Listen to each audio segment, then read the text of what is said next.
Mali lahat ng paggamit mo sa amin. Pakinggan mo kami isa-isa para tama na ang luto mo. Teka, ako ang laurel. Ilagay mo ko sa simula ng pagluluto, hindi sa hulo. Kailangan ko ng oras para lumabas ang lasa ko. At tanggalin mo ko bago ihain. Wait! Ako ang paminta. Huwag kang gagamit ng pre-ground. Wala na yung lasa nun. I-grind mo ko fresh bago ilagay sa pagkain. Doon lumalakas ang anghang ko.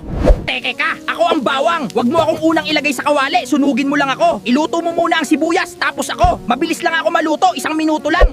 Wait! Ako ang asin. Huwag mo akong ilagay sa simula. Mag-a-adjust pa ang lasa ng sahog mo. Tikman mo muna, tapos ako ang huling ilagay. Konti lang, masarap na. Stop! Ako ang luya. Huwag mo akong hiriwain ng manipis. Dikdikin mo ko. Mas lumalabas ang lasa at nutrients ko pag dinurog. Slicing lang, mahina ang effect.